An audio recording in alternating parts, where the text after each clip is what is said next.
Courtney, why did the chicken cross the road? I don't know. Why did the chicken cross the road? To listen to the Wasted podcast, where today we'll be talking about Oasis and keeping your phone cool and other summer phone things. Wow, that's great. What did we speak about last time? Subscription phones. Subscription-only phones, yes, correct. Why did the chicken cross the road? To subscribe to his phone. Correct. This one is a little bit different because I think it's summer, apparently. Obviously not right now because it's raining outside, but it is supposed to be summer. And we love to give you tips and tricks. So I feel like it's the best opportunity and the best time now for us to give you some advice on how you can keep your phone safe during the summer. Because, you know, you go out a lot and you do a lot with your phone, take photos, etc. I mean, I'm quite a good one to ask for this because my phone's never got hot. Liar. Are you actually joking? No, I keep an ice pack in my pocket, so it's never got hot. Getting on to the actual truth about how you can protect your phone during the summer. The first one and the obvious one, is to avoid the direct sunlight. We have videos about this, blogs about this, and it's just the most obvious one that I'm guilty of doing sometimes. But it's when you're in the pub garden, when you're sitting on the field, when you're laying on the beach, when you're even just outside for, I don't know, whatever you do outside, you know, just standing there to get a bit of sunlight. Keep your phone out of the sunlight because it will cause overheating. And there's another reason as well, because like phone screens generally, and like a lot of, especially OLEDs, that like all the decent phones use now, they don't like sunlight on them. Like it can discolour them and things. So you don't want to leave it in the sun for the screen as much as it overheating. So that's a bit of a double whammy.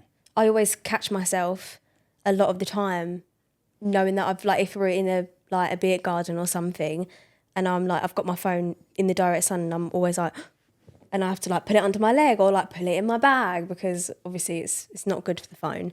So that if that's one tip that you take from this, avoid direct sunlight or any sort of heat, to be fair. And it's also and again, I'm guilty of this in my old car because it didn't have Apple CarPlay. So if you have Apple CarPlay, you know, great.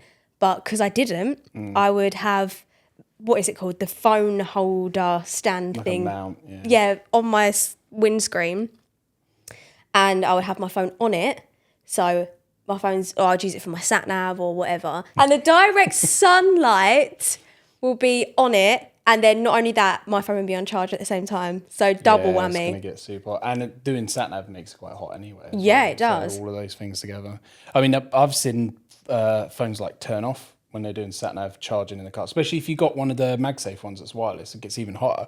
So like the phone's just like, no, I'm too hot. Yeah. And iPhones, I think, I've never seen, and maybe it's because I keep my phone cool in my pocket of an ice pack, but I've never seen like any Android I've ever have moan about temperature and say it's too hot or switch off or anything. Whereas I've seen Sony and my friends where they're like, oh, phone's overheating, it's like switched off or whatever. Or that is true. I actually don't think I've ever heard an Android user complain that their phone's overheating. And also, one time I was doing a video and I needed to get the temperature, and it was so easy to get the temperature warning sign on an iPhone. I had to quite search a little bit more. For 2 minutes and it went hot. What? No. Just yeah. Moving on. So yeah, avoid direct sunlight or any sort of heat because it is very detrimental to your phone. But if you don't have Apple CarPlay, then you can have your wall mount, your phone mount, whatever, in your car, but near an air vent, so you can have the air like breathe on it. Feel it. Well, and hopefully that brings it down a little bit out of the sunlight as well. Yeah. The other one you can do is like attach an ice pack to the... Another obvious one. I feel like all these are obvious, but sometimes you really have to be told in order to listen. Life advice. Keep away from water, swimming pools. What? Swimming pools, even baths. Well, it's... I mean, most decent phones now are water resistant, aren't they? And it's okay with clean water, but it is like swimming pools and the sea, like all the stuff in there can corrode the seals and like damage the waterproofing. So if you take your phone in the sea or in a pool, you're supposed to rinse it with fresh water to Yeah. get all of the chlorine off or the salt or anything else. So it's not that you cannot get it wet, but it's obviously not good for it. And you never know if you dropped it or something, you might have actually damaged it, and now the water will get in. So you can't always take it for granted that they're waterproof anymore. No, you can't. And there's been loads of times where, especially if your phone's cracked, like if your screen's smashed and you get even like a tiny bit of water in it. So having a cracked screen, especially the front, any sort of drop of water completely messes it up. And sometimes, like if you have a drop of water, like a few drops of water on it, it starts to like act as if it's your thumb, and like your phone will just start doing things. Yeah. So although some phones are waterproof to an extent, you still do need to be mindful that, you know, don't rely on it too heavy, because you just don't know what can happen. And it's harder to get, you know, chlorine or sea salt. Well, there's probably other things as well, but the salt apparently corrodes the Yeah. seals. Because like you say, if you crack it, this, you know, where the joins are is where they've waterproofed it, because you don't need to waterproof a solid piece of glass. But second you got a crack, like there's nothing there stopping it now, is there? So it goes straight through. Have you ever cracked your phone and like just kept it for a little bit? Or do you just... Every time I've ever like broken my phone, I've bought a new one that day, because I can't cope with the stress of it. So I mean, yeah. And I can't live with a broken phone. I've done like next day replacement. Even if it's like the back? I've replaced the backs, because I can live with it being broken for long enough to get it replaced. Yeah, Or I've replaced them myself, to be fair, 'cause it's really easy on the backs. There's no wires or anything. But another good way to keep your phone dry actually is with an ice pack. When I had my BlackBerry and I dropped it down the toilet, as you all may know, as soon as I got my dad to take it out of the toilet, because I didn't want to take it out, I put it in rice. Like, obviously it worked for me, but you remember that was the sort of time where if you had if you had water damage to your phone, leave it in a bowl of rice for the night and it's fine. It was fine, but it lasted like 2 more months and then it was completely gone. But what is the science behind it? Well, I mean, it works to an extent, because it will absorb some of the moisture, won't it? But I think there's probably actually better things. Like, you know, when you buy stuff and it has little packs of silica gel, something like that's probably better for absorbing the moisture. But with things like that, it's quite often a case of like, if you turn them on when they're wet and it shorts, it's dead. Whereas if you just leave it to dry out before you try and turn it on, then it's okay. So it's probably a bit of luck as well. Well, I've never, like, touch wood, I never got water damage to like an iPhone that I've had or an iPod. But it's always been like the Blackberries, and I'm guessing because obviously it's not... I mean, back then the backs used to come off and everything, didn't they? Yeah. To get the batteries out, so they weren't waterproof at all, really. But I think, what was it, since like the iPhone 7 maybe? I think they've been IP68. Or iPhone 7 or 8. So for quite a long time, that as long as you don't break it, they should be able to survive like a quick dip. And they're for like, was it like half an hour at 3 meters or something? So... Well, yeah, exactly. So you don't know if the IP waterproofing is that reliable. So just keep it away from the water. Keep it in your bag. Keep it in a Ziploc bag.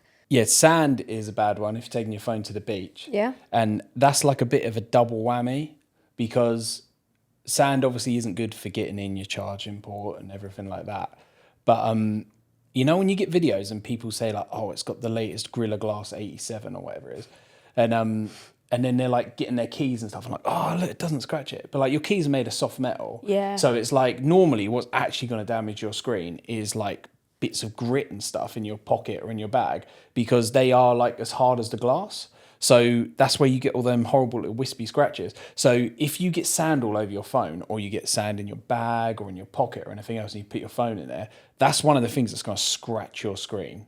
Like way worse than you get people doing with like Stanley knives. Yeah. And they're like, oh, it doesn't even damage it. But it's because those things aren't especially hard. Whereas, glass is made from sand, isn't it? So it's like, it's as hard as the glass. I know that this is a great time for concerts and festivals and like having a great time out in the sun as much as you can. But it also, not only do you need to keep your phone safe, as in like overheating, getting sand, whatever in it, water isn't the only thing that damages your phone. Like any sort of liquid, beer, spirits, water, like I just said water. Juice, yeah, or even sweets, like liquid sweets that you can drink, like literally sort of anything that you can think of liquid-wise. It will damage your phone. So going to festivals, you need to be really mindful, because especially if you're going to festivals to get drunk, have a good time. Sometimes if you're holding your phone and you're drinking, you're dancing, some of it can spill out, go onto your phone, or your friend can knock something. Like, genuinely, you need to be mindful of everything. Dropping your phone, keeping it safe, getting it stolen. Well, that's the thing. I think there's a lot of things to worry about when Yeah. you're stuck there all day. Like, because it will get hot. Yeah. There will be water risks. And I mean, theft's like a mega one, because especially if you're waving around filming all day. But and also, because I'd say that the number one way most people break their phone is dropping it. Yeah. So maybe at a festival it's not so bad because you're probably on grass, so hitting the ground might not be so bad, but it's still gonna Hitting the ground, somebody walking over it, it's a bit risky. Well, yeah, and are you even going to find it when you're crammed in? So, but also the other one that I think you've got to consider on those, when you're out all day or something, is your battery, because it's not good for your phone to run really low on battery. Yeah. So if you're there and you're using your phone constantly, you've probably got bad signal as well, and you're letting your battery get really low, it's going to do a bit of damage. And it's not going to kill it the first time you let it run out, but it's something to consider of, if your battery's getting low, you may be better off just turning your phone off if you don't actually need it, because then you're stopping that damage happening. I know it's such a big deal, like nowadays, to have your phone everywhere you go. Like, I do it all the time. I don't know, but like, I think I'm saying it as a point of view as somebody that takes their phone everywhere they go, like concerts. Well, you don't whatever. have much choice, do you, as well? Because concerts, like now you have to do the scan the QR that changes. So like you couldn't even say, oh, do you know, I just won't take anything, because you've got to take something, scan the code, or take your tablet. That'll work. And that definitely won't get stolen. It's not. You do need to keep it safe at all times, not only with water or liquids or whatever, but to get it stolen. So it might be more. Be more mindful, and maybe, because nobody's gonna. How can I say it? Nobody's going to leave their phones at home, right? Well, I think a few years ago, a lot of the advice was to get like a dumb phone, wasn't it? Like take a dumb phone, you can contact people if you need to, you can text your mates and say, oh, I've lost the tent or whatever. But now, like I say, like you can't even get in, and stuff like, if you're at a festival or something, how are you going to pay for everything? You're probably just going to use your phone. Yeah. So you don't really have much of a choice than to take your phone these days. That is true. Like, because it's all, and people saying, just leave your phone indoors, it's fine. But you're going to need your phone, paying tickets, getting in touch with people, taking photos and videos. But which obviously brings me on to my next point, and the most interesting one, is I just need to say I completely agree with it, but I am that sort of person that does do this. What's your opinion on bringing your phones, devices to a concert or a festival, or even like a comedy night or whatever, videoing something? What I normally do is I like to take a picture to sort of commemorate I was there, and to, maybe send to someone who likes that band or whatever, to say, hey, look, guess where I am. But people who film it constantly, I do think, what's the point? I mean, it's the worst thing possible is people filming fireworks. I think if you film fireworks, like, what are you doing? But I've never noticed that before. That's so true. You're missing the fireworks because you're looking at your phone. But like, who wants to see a video of fireworks? Like, who are you going to send it to? Yeah. Maybe like your nan or something might like it, but not really. Yeah. Like, they've seen enough fireworks at that age anyway. But I do think a lot of things are getting ruined now. Like, obviously it's not just like concerts and stuff. It's like, some people go through Halloween mazes and like pumpkin picking mazes and everything, and someone's got their phone out and they're videoing it. I went to a comedy night just like a couple weeks ago, and on the screen, like the two comedians like said, like, enjoy, have fun, you're all going to be on camera or whatever, but we have one rule, and it's just get off your phone. They were like, enjoy it. And obviously there was actually no phone in sight. There was no phone in sight whatsoever. I didn't go on my phone. But there was a family next to me, and they videoed the whole thing. And her phone died, and she got her dad to then video on his phone the rest of it. What is the point? I mean, I think it's like a bit of a double whammy with that, because someone else is going to film it. I always think, what's the point? Because if you've gone to a concert or something, you're like, oh, I'd love to be able to sort of watch that back. Well, someone else has filmed it, Yeah. so it'll be on YouTube anyway. But also, I can imagine if you're performing and everyone's just ignoring you because they're on their phones, and when you're watching a screen, you're not really watching it, are you? It's not. What's the point of seeing a person there if you're looking at a screen? Because that's the same as watching it online anyway. Yeah. Really. And it is that thing as well of like, if your phone's there, it has that extra thing of, even if you're just filming it or something, like, you know, you suddenly get a notification and you're like, oh, just better check that. And it's like, so you're so not in the moment where you should just be focusing, enjoying it. Because I always say, like, I don't think I've ever seen a film at the cinema that I've not thought was okay, even if it wasn't great, but because I've sat there for 2 hours or whatever and I've paid attention. Whereas if I'm at home and the film's not great, I probably will start looking on my phone and like Googling the actors or whatever and all that stuff. I do that. So like, whereas in the cinema, I don't do that. I just pay attention. So I feel like I always come out, I know what's happened, I've followed the whole thing and I'm like, yeah, it was okay. And I feel like you make your own sort of enjoyment, don't you? So if you go and you don't really watch it because you're on your phone, and you'll probably be like, oh yeah, they were okay. Whereas like, if you were actually paying attention, you probably love it. So there's a lot of factors in it, but it's fair to take a short video or a photo or something to commemorate you were there. Yeah. You look back and you remember it, but then because you're actually there, you remember it, and that triggers the memory. And you know, maybe to like, I don't really care about putting stuff on social media, but like, you know, it's nice to show you've been there and stuff if you're into that. So I think that's fair. I just think if you want to video the whole thing, like, really, what is the point? Like, So with Oasis touring the UK, over 1.4 million people are going to be at the 17 shows. And on average, our research showed that the fans were filming 12 minutes of the live concert. 12 minutes doesn't sound that extreme, but when you times it by 1.4 million people, that's 17, well, it's almost 17.5 million minutes of footage, 17.3 million to be precise. And apparently if you add that up, that's 33 years of recording. Can you imagine that? That is insane. Like, it's a bit like that thing, isn't it, where they say, what does it take? Like 11 days to count to 1 million, but like 30 years to count to 1 billion. So it's a bit like that. It scales up so quick that it's just insane. And if you added up those 33 years, people could probably do something more productive with that. I mean, I agree with it in the sense of it impacts other people's enjoyment. Yeah. And, you know, as an artist, I know like you've paid them loads of money, so maybe you should have the right to just not pay attention if you want to. But, you know, it is disrespectful to turn up and not really pay attention to it. You know, I think if you're going to go and watch someone perform or, you know, or go to cinema or whatever else, like, you should just at least pay attention. And it's only for a couple of hours. Like, how long's a couple of hours of your life? And there's nothing more annoying than going to a concert and having floor seats. And I had this with the Harry Styles concert that I went to. I'm short, right? I'm very short. And there was like 4 people in front of me that was not only taller than me, but had their arms in the air because they're videoing. I saw nothing. So I'm trying to like see if I can see. And it is like, I don't know.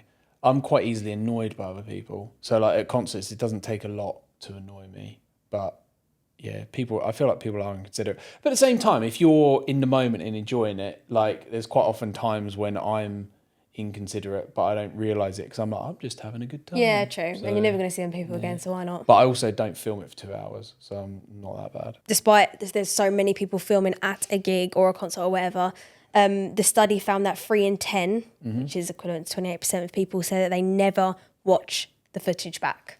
I swear it's higher than that. Or there's a lot more sad people than I realise. But also, that's 5 million minutes of the Oasis gig that will be just sitting, getting wasted in their camera roll. What's that doing to the environment as well when it gets uploaded to iCloud and everything else? Yeah. What a waste. What a waste. Complete waste. If somebody shows me a video of them at a concert, I don't care. That's what I mean. It's like people's, you know, it's a bit different, isn't it? Because I never was alive for this, and maybe it didn't really happen, but you see in films and stuff where people would come back from their holiday and they get projector out and show all the slides of like, oh, this is our summer in Lanzarote or something. Yeah. And now, because people just put it on social media, it's like they don't really do it because like everyone, it'll be like, oh, I've been to Lanzarote, and it'll be like, yeah, I saw it. Yeah. And it's like, oh, okay, yeah, we'll leave it at that. But yeah, imagine if someone's like, oh, let me just show you. Oh, look, there was the hotel and there was the pool and this is the man we met in the bar. and this is a restaurant, we had lovely tapas. And it's like, I don't care. Like, I just don't care. And I don't think even the people who took the pictures care once they're back, because it's been and gone. So yeah, it's the same sort of thing. That has quite opened my eyes, this conversation that we're having now. Because I'm that sort of person that takes photos of everything, concerts and whatever. I don't video like 1,000 minutes or whatever. But like, I'm that sort of person that does record a lot. Oh my God, I need to say this, and I'm so sorry that my sister's probably going to watch this video. What my sister does, and she's done this ever since I was smaller, and watching her Snapchat videos and stuff, she will film every second of it, and she will film a whole concert from start to finish. And you know, you're on them Snapchat stories, and it's just... I don't watch them. I'm sure no one else does. I don't know why she does it. That's the other thing, isn't it? Like, it's the difference between recording it and sharing it. And I think that's because one of the things that's definitely changed is when Facebook and stuff first came out, like, people who went on a night out would take 150 photos, and they take out their actual camera. Yeah. Because phone cameras, you wouldn't get anything on a night out, would you? It'd be too dark and everything. And then you would upload all of them, and you make an album and call it like, you know, night out, July the whatever. And then you'd put them all up, and there'd be pictures on there that were awful. And out of it, there might be like 4 good pictures, but most of them would just be pictures where people blurring, like, oh. And then like, so funny. And that was the way it was. And what's happened now is people only upload the good ones, right? Yeah. But so I don't think it's unfair for you to like. I do think recording stuff's a different thing, but take pictures, like, well, to get like 4 or 5 good pictures, you probably do need to take like 40 pictures half the time. So I don't think there's anything wrong with taking a load of pictures, maybe. And obviously these days you don't share them all. Whereas in the old days you did. And like, you look back and there's just people looking like awful. And it's like, I think that's the big difference of the switch from people like having their friends on social media. Yeah. So your friends know what you look like. So if there's a picture of you, you're like, oh, like, they don't care because they know what you look like, and they're like, oh, he doesn't normally look like that. Yeah. Versus like, and sometimes he looks all right. So the ones that look all right are like, yeah, sometimes he looks like that. Whereas when you're posting it like, and it's to strangers and like all that influence type stuff, yeah, you want everything to look perfect, don't you?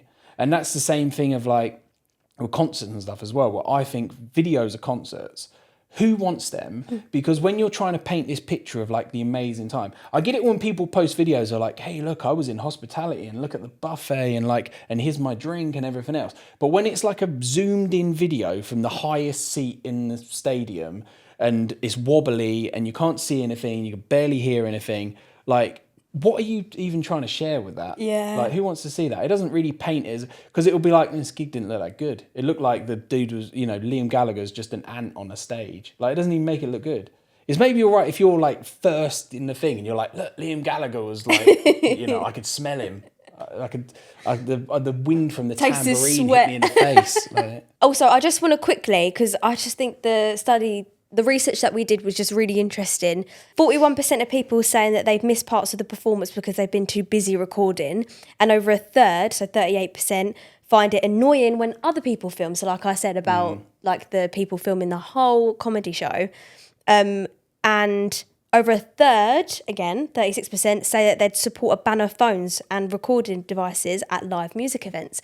I don't know if I would support a complete ban because I know some people enjoy it. Like, I wouldn't want to make people feel a bit like, oh, I wish I had this on. Because who knows? Like, and also I think the older generation actually do watch these back and like to show people and upload it to whatever or take photos and etc. etc. So I don't think I support the like a ban completely, but I think like, you know, read the room. Come on, like, you don't want to waste the whole time. yeah, I do think, and there's, I mean, obviously, it's difficult as well because you don't necessarily want your phone on loud. There is the room for, well, you know, there might be an emergency or something. So people should have their phones, you know, their kid might get hurt or something. So, you know, maybe you don't want to fully ban them. But then you look at it in the old days where people didn't have phones, it's like, what did they do then? Yeah. You know, no, if there was an emergency, you just found out when you got home. Get a pigeon. So, be nice if people just between them decide to act a bit differently. Yeah. Or at least just film it on their metal Oh my Ray-Bans God. so they don't have to touch stuff. Stop it, because I was thinking the same thing. I literally was like, or either get a GoPro, stick it on your head. But put it on a headband. Can't Oh my God. Great minds think Sometimes. the same. Yeah. So I hope you guys enjoyed that episode. Make sure to give it a like, comment, subscribe, tell me what you think. Do you think phones should be banned at concerts and gigs and comedy nights. Next time, we are going to be talking about phone theft and how to keep your phone safer during those times, because it's happening a lot. And, you know, we love our stats and we've done a lot of research on that too. So, yeah. Have a great week. Have a great evening. And we will see you next time. See you next time. Bye.